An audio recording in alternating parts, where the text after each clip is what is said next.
The shrimp fork was still cool in my hand when I sensed it, that ominous quiet right before a tornado rips the sky off your reality. The ballroom echoed with marble opulence and velvet medallions, the kind of venue where egos wear tuxedos and the Chardonnay runs like self-deception.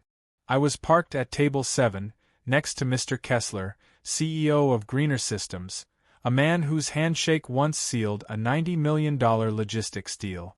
I wore a black dress, simple, with a neckline that said, "I'm not here to flirt. I'm here to keep your warehouse from imploding." But even before dessert, I knew this would be my last gala. By title, I was nothing flashy. Operations Liaison, a name that reads like the opening act to a spreadsheet. But hidden deep on page 42 of a 300-page defense contract, I was listed under essential continuity. Legal called it a keyman clause. I called it my invisibility cloak, only revealed when someone shines a flashlight on the right page. I became that flashlight. But before we return to the white tablecloth chaos, let me slip in something that does matter. 97% of people hearing stories like this haven't subscribed. And I get it, content drifts by like ghosts and we scroll between breakdowns. But hitting that button? It keeps this crew going and tells us someone still sees the invisible ink. Now, back to the linen and loafer absurdity. I'd been with Wallace and Bray for 12 years. Long enough to know who refills the water pitchers and who fudges quarterly forecasts. I was there when printers had fax trays and people looked each other in the eye. My work wasn't sexy, but it mattered. Every Tuesday, I ran syncs with Greener's procurement leads. Every Friday, I dissected shipment redundancies like tumors. Every month, I recalibrated benchmarks that saved millions and inflated Jared's predecessor's bonus like a memory foam pillow. Not that Jared noticed. Jared was new. Jared wore sockless loafers and called women over 40 tribal knowledge assets. Silicon Valley's way of saying, "We'd fire you if PR wouldn't scream." He didn't bother asking who'd written the service stipulations. Didn't care who rescued Greener after their last vendor misrouted 200 tank batteries to Fresno. I was just someone who used bullet points instead of emojis, obsolete in his eyes. The past few months had been a slow, methodical erasure. Cheryl from finance? Gone. Rayon from systems? Restructured. My Slack tools started disappearing one by one. HR ghosted. The Friday donut order lost 2 boxes. Subtle cruelty, corporate style. It wasn't loud. It was a vanishing act. The kind of erasure you don't notice until your badge doesn't beep, and nobody even shrugs. So I printed the contract. Not a summary, the whole damn beast. I highlighted clause 17.4 in yellow and slid it into my tote like a woman who knew exactly where the mines were buried and was just waiting for someone dumb enough to start dancing. Which brings us back to tonight. The gala, the spectacle, the fiddling while Rome's HR team smoldered. Kessler leaned in, wine-slicked, asking about regional onboarding. I answered like always, clear, dependable, robotic enough to soothe. He didn't need fireworks. He needed duct tape in human form. And I'd been that for over a decade. Across the ballroom, Jared was laughing too loudly with a group of partners I'd personally onboarded back in 2016. He didn't look my way. Didn't acknowledge me at all. That tracked. Ghosts don't haunt until someone realizes they're dead. I glanced down. Veal cold. A sprig of garnish pretending to make up for blandness. I thought of Cheryl. Of Rayon. Of every colleague who left with a box of family photos and no severance. And I felt something, less emotion, more seismic. A tectonic shift under my ribs. Not anger. Not grief. Just a long-held silence finally deciding it didn't want to stay still anymore. It started with Cheryl. One Monday, she was gone. No farewell email. No sheet cake. Just an empty desk and a lone sticky note on her monitor that read, in her careful handwriting, "They asked for silence. So here it is." That same week, Rayon's calendar vanished. HR told us he had voluntarily pursued personal endeavors. Corporate Poetry 4 fired in a Zoom call. I asked around, quietly. I'd seen enough witch trials to keep my matches dry. No one had answers. Or maybe no one dared say them aloud. Jared had been VP of Ops for 7 months. His flagship project? The Fat Cut.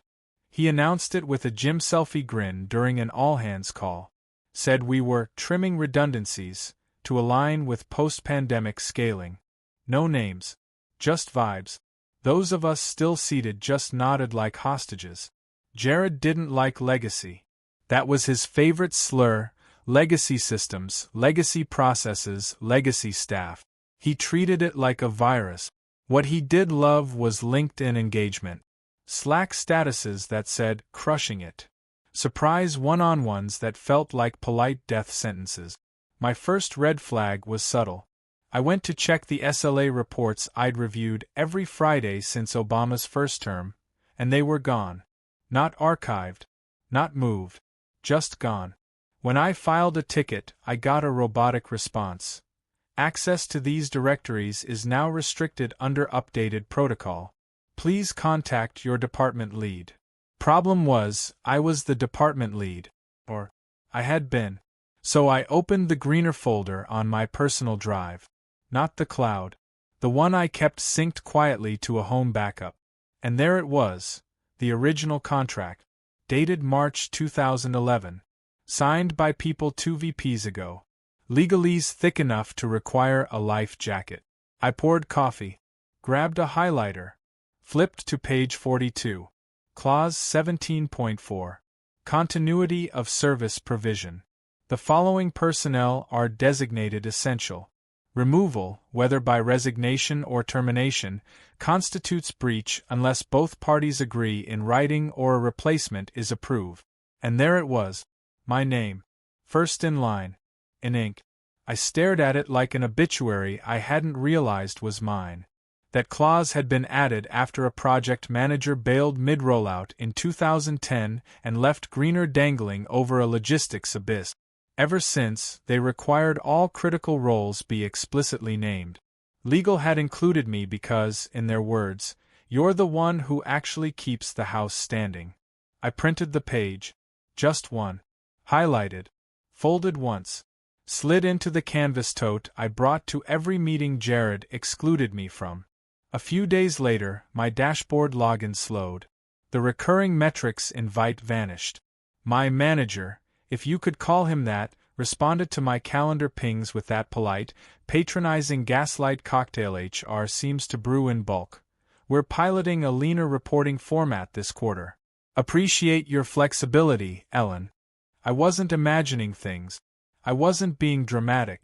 I was being erased. The only problem was, no one had told me what time the deletion was scheduled. So I waited, quiet, still, like a blade behind museum glass. And Jared? Jared was already humming his tune, trimming the edges, sharpening his scissors with a grin. They say black tie events are where alliances are born and deals are inked. But all I felt that night was the slow unraveling of mine. The fabric of my gown felt like regret, the heels pressed deadlines into my arches. I entered that chandelier-drenched ballroom like a woman boarding a ship already taking on water, smiling for cameras while knowing full well the lifeboats had been pre-assigned to the naive and the beautiful. The room reeked of money and fear. Aging executives with ageless dates, $300 glasses clinking, laughter a touch too loud, a touch too hollow. This was my 9th gala. I'd helped organize 5 of them. This year I hadn't even been asked. No committee, no dress code email. The only reason I knew I was invited was because Mr. Kessler himself had texted. "You're coming, right? You're at my table." And there he was, Robert Kessler, CEO of Greener Systems, leaning back in his chair with the posture of a man who'd lived through 3 wars and still didn't trust the silence between them. He wore a slate-gray tuxedo that likely cost more than my car. Bourbon neat in hand, he scanned the room with the kind of detachment reserved for men who read federal contracts for entertainment. "Ellen," he nodded as I sat down, "you're the reason we survived that 2014 backlog disaster. Don't think I've forgotten." When Kessler gave praise, it meant something. He handed compliments out like rare currency, cautiously and only to those who'd bled for them. "Just glad we got you those fuel cells in time," I said, folding my napkin, voice steady while my hands felt like ice. Across the ballroom, Jared was holding court, a semicircle of consultants and junior execs hanging on every shiny, over-rehearsed phrase. He was all posture and pretense, gesturing like a startup coach pitching vaporware to VCs. Every so often, someone at his group laughed too hard. Interns, probably, eager to inhale the fumes of whatever recycled tech mantra Jared had copied from LinkedIn that morning. He never looked at me. Not once. Not even a glance. It was as if I had never existed, like I'd already been cut from the org chart and everyone else had just accepted it as fact. They'd seated me 2 chairs from Kessler, next to a former state rep and an aerotech director. There was polite banter, silverware clinks, small talk about economic downturns. But mentally, I was miles away, back at my desk, where Cheryl used to stash mints and rayon pinned comic strips to the bulletin board. Back when team meant something more than a throwaway word Jared used before erasing half of one. Then the salad came, arugula and overpriced petals pretending to be food. I moved it around my plate. Kessler was talking supply chain updates and foreign compliance laws, normally my arena. But tonight it felt like listening to jazz while the room filled with smoke. "Your VP's here," Kessler said, glancing toward Jared. "Yep," I replied, my voice flat as wall paint. "He's enthusiastic. That's one word for it," I offered with a smile that didn't reach my eyes. Kessler didn't push. He didn't need to. Men like him could smell a phase out from across a floor plan. He'd probably approved more than a few himself. But something in the way he looked at me, sharp, focused, told me he saw the tension in my spine, the cracks beneath the composure. Like a man inspecting a dam he thought was solid. The evening dragged on, a glittering purgatory of forced grins and wine pairings. I responded to questions. I passed the bread basket. I laughed when protocol demanded it. And still, Jared never once acknowledged me. Not even a twitch of recognition.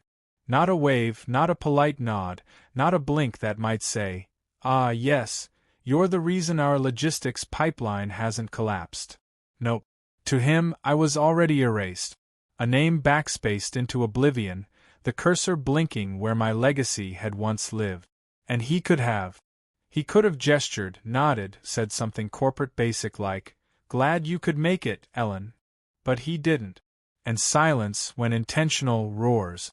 I felt it then, the confirmation. The decision had already been made. I was the only one who hadn't been notified. Still, I kept my posture tight.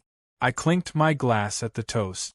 I smiled like someone who knew invisible ink doesn't stay invisible forever, it just waits for the right pressure to bleed. It happened between bites of overcooked veal. My knife hit bone right as my clutch buzzed like a siren in the distance. I don't check texts at client dinners. Personal rule. But this buzz was different. Longer, heavier. It knew. I slipped open the clutch, tapped the screen. The sender? Jared M. Time. 8:44 p.m.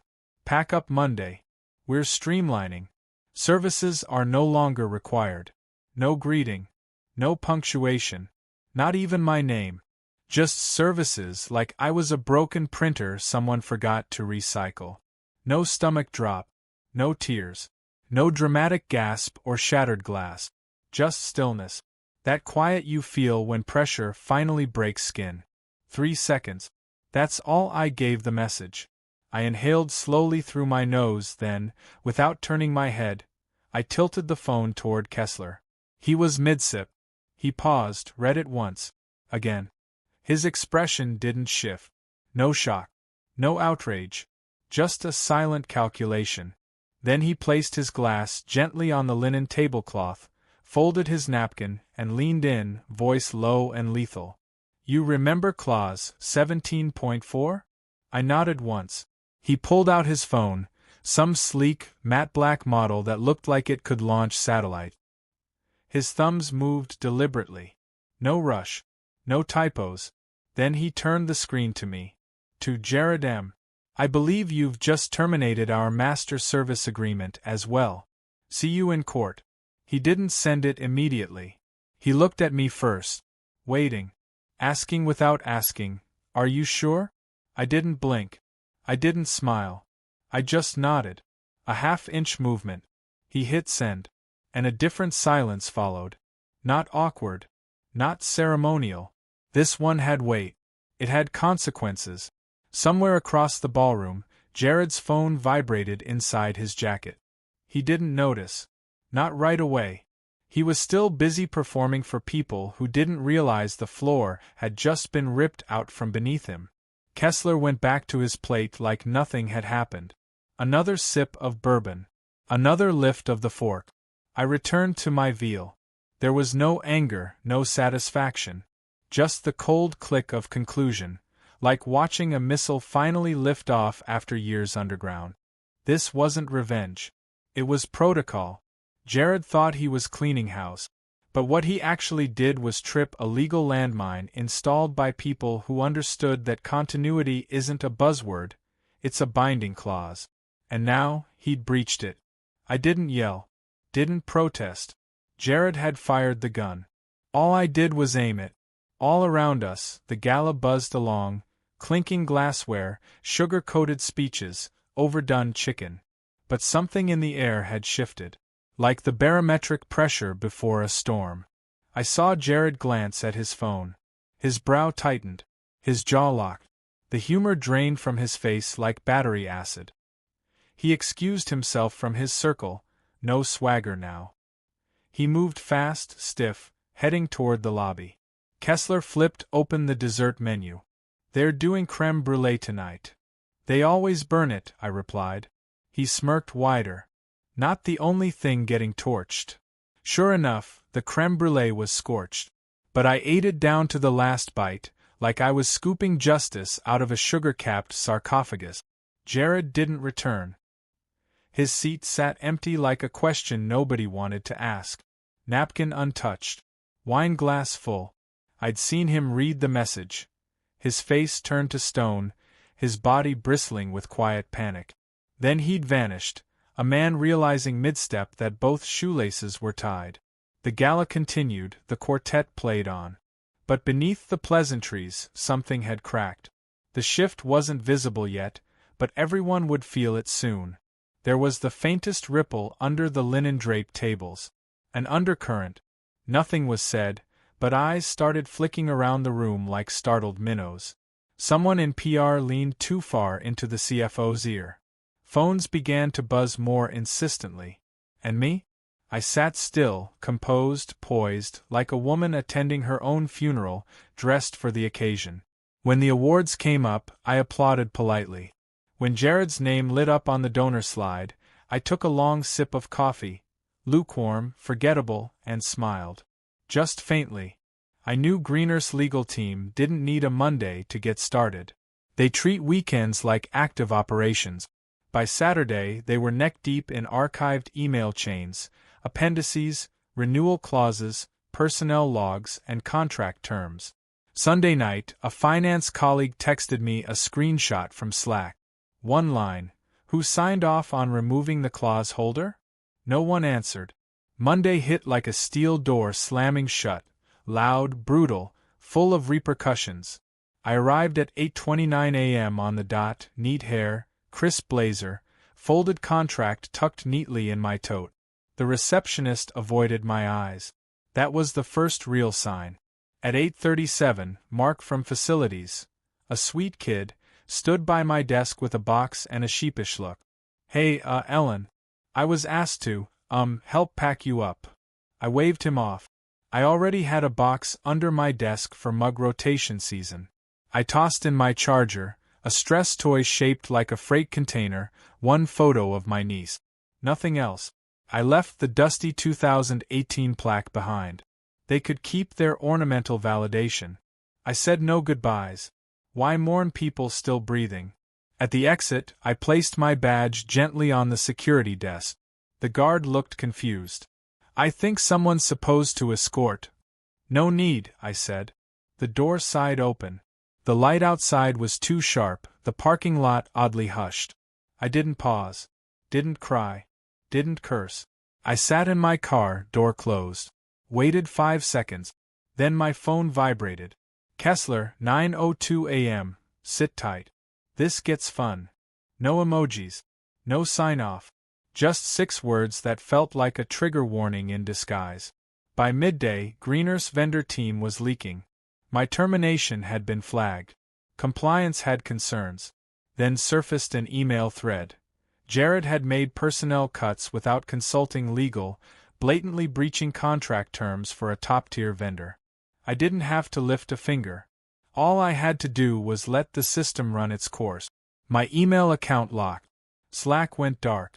My name disappeared from the weekly stand-up invite. But some names aren't deletable. Some names are the hinge in the entire damn door. I wasn't gone. I'd become a fulcrum. By Tuesday, Wallace and Bray's lawyers were in stage 1 of corporate mourning, denial glazed in panic. They sent a memo to Greener claiming Clause 17.4, continuity of service, was symbolic and unenforceable under revised vendor structures. They even dared to label the language obsolete, referencing outdated personnel. What they didn't expect, my name wasn't buried in the appendix. It was front and center, bolded, time-stamped, and signed by 3 executives, one of whom was the now-retired general counsel who used to joke I was the only one with a moral compass in the whole building. And unlike Jared's usual mess of barely glanced contracts, this one had remained untouched for 12 years. 0 amendments. Greener responded with surgical clarity. 1 line, 14 words. Your firm has breached contract terms. Formal complaint and damages filing to follow. And they meant it. The lawsuit landed by lunch. $38 million.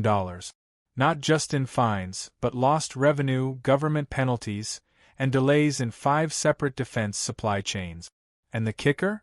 It was such an avoidable, amateur breach that PR couldn't even pretend spin it. Word is, the general counsel slammed a binder on the conference table and shouted, "You fired the clause holder?" Like someone had just told him the company gifted its budget to a phishing scam. Within hours, audit teams were dispatched. HR combed through approvals. Email trails dissected. Slack locked down. Everyone searching for the smoking signature that simply didn't exist. Because Jared hadn't gotten one. He acted solo. No legal, no leadership, just a sockless delusion of control. His defense? A vague email to all staff about sunset clauses and strategic alignment. No one bought it. HR stayed silent. Legal doubled down. And the board? They stopped playing defense and started sharpening blades. A week later, an internal email leak. 4 words in the subject line. Who approved firing Ellen? No replies. No deflections. Just a trail of leaders quietly drowning in complicity. Me? I was home. Cup of tea, feet up, watching a squirrel absolutely annihilate my bird feeder. I didn't celebrate. Didn't toast. Just let the August sun warm my knees while Greener's legal team dismantled every excuse, every loophole, every half-lie Wallace and Bray offered. By Friday, the firm's stock slipped 6 points. By Monday, their West Coast defense client pulled a renewal.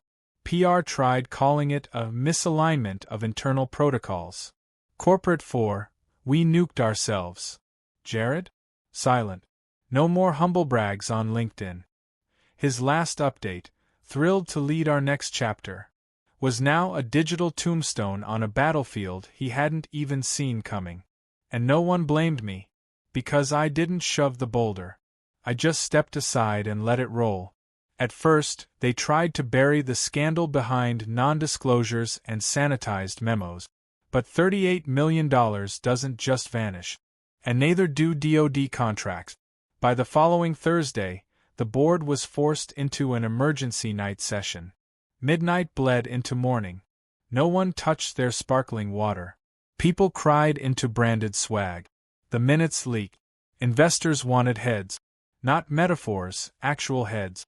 One board member reportedly asked, "How the hell do you fire someone written into a federal compliance clause?" Jared, flailing, blamed a miscommunication between departments.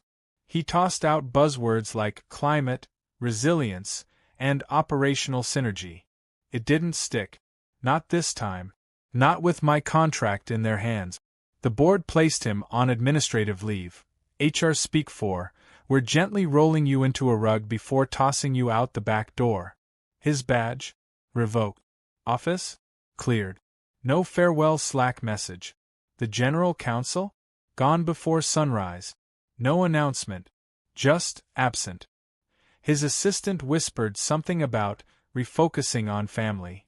Translation: your inbox is now legal discovery material. Then came the real reckoning. Audits full force. The kind that pull calendar invites from 5 years ago and question every dinner receipt. Half the company froze.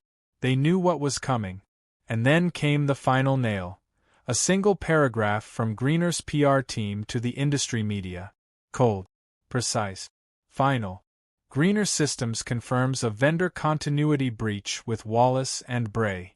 We are actively pursuing resolution under the terms of our agreement and have reassigned operational oversight. No fluff. No mercy. Just the clean, clinical language of corporate devastation. They weren't just looking for accountability anymore. They were out for heads.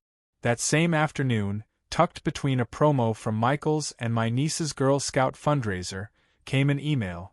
No sender name, no subject line. Just a cryptic message. You warned them. They didn't listen. 7 words. But they landed harder than any legal motion ever could. I stared at it for a while, remembering every ignored flag, every compliance memo I'd filed, every operational continuity report dismissed or worse, rewritten and presented by someone with a shinier smile and no grasp of actual supply logistics. Somewhere in a cold, carpeted conference room, my name was probably being uttered, not with praise, not even with fairness, but with that sharp, bitter flavor of regret. And no, it didn't feel like victory. Not exactly. It felt like watching rot finally take down the porch you warned them was hollow. Half a decade ago. I didn't need a headline. Or a thank you. All I wanted was the faint, familiar sound of panic rising in the corridors I used to quietly reinforce. The invitation didn't come via email. It arrived the old way. A navy folder, silver embossed with the Gren emblem. Inside, thick card stock, a single handwritten note. Lunch. I'm buying. Just us. RK. No RSVP link, no calendar attachment. Just a date, a time, and the name of a small bistro I hadn't been to since it catered our logistics kickoff years ago. Back when Kessler was a regional lead with zero tolerance for sloppiness and a warehouse layout memorized down to the last pallet. Now he was CEO of the entire operation. And still remembered the waitress who once got his order wrong. In 2013, I arrived 2 minutes early. He was already there. No tie. No entourage. Just a crisp shirt, a sweating glass of iced tea, and a spiral notebook. No laptop. No legal escort. No PR handler pretending to scroll in the background. This wasn't performance. This was real. Ellen, he said, standing, shaking my hand like we were finalizing a treaty, not sharing a lunch. You look unfazed. I've had practice, I replied, sliding into my seat. We didn't talk about Wallace and Bray at first. Or the lawsuit. Or Jared. Instead, he asked about my niece, my garden, if I still made those biscuits I used to bring during supplier onboarding. I asked if his logistics crew ever fixed the leap year bug in their tracking software. He laughed. Of course he remembered. Eventually, he leaned in. No menu in hand. No glance to the server. I'm offering you a position, he said simply. Director of Continuity. It's yours to define. You choose the scope, the schedule, the structure. I don't need a symbol. I need the center to hold. I sipped water before replying. What happened to your current director of continuity? He smiled slightly. We were saving the role for you. He slid a folder across the table. 6 pages, no fluff, no padded NDAs doubling as gags. Clear roles, fair numbers, and a salary that made me blink twice. Not because it was large, but because it was earned. It was a number that respected the cost of being right too early. "You can take it home," he offered. I shook my head, reached into my own tote, and pulled something older, weightier than it looked. My original Gren contract. Still folded. Still highlighted on page 42. I spread it open and tapped a specific line with my index finger. "Keep this," I said. "Might help your next VP read past the title." He didn't laugh. He nodded, like I'd handed him something sacred. Then I flipped back to the offer. Everything fit. Except one thing. I picked up the pen tucked inside the check presenter and crossed out a phrase. "Two edits," I said. "First, no legacy in the title. I'm not a ghost. And I'm not your nostalgic plan B when things fall apart." Kessler nodded. "Agreed." "Second, when it's time, I name my successor." He blinked, then grinned. "Didn't expect you to be thinking that far ahead." "I always do. No fanfare. No dramatic toast. No surprise dessert tray. Just a deal struck in broad daylight, between two people who knew the weight of silence." I left the old contract on the table. Smudged a little from my thumb. It had done its duty. Now it was my turn, on my terms. They broke officially the following Wednesday. Tucked into paragraph 3 of a Wall Street Journal feature about vendor oversight failures and ballooning compliance costs. Wallace and Bray's name stood out in bold. The kind of bold reserved for shame. Grenthorne Systems had terminated all ties. Effective immediately. No negotiation. No soft landing. Just one crisp sentence. This vendor failed to meet continuity standards and is considered non-compliant. WNB's stock dropped 11% before lunch. By close of business, analysts were forecasting $250 million in long-term impact, once you tallied the ripple. 2 ongoing government audits, 1 lost aerospace contract, 3 major clients quietly renegotiating. Inside the firm, the panic spread like mold. CFO tried spinning it as a mutual separation in an all-staff memo. But you can't call it mutual when your hand's still holding the smoking gun, and your fingerprints are engraved on the trigger. Jared vanished. His LinkedIn, once a never-ending carousel of sweaty gym posts and tone-deaf leadership quotes, was scrubbed. Profile pic gone. Banner image of a city skyline with the caption, "Building the Future," replaced by a blank slate. Rumors swirled. Some said he was on a strategic break.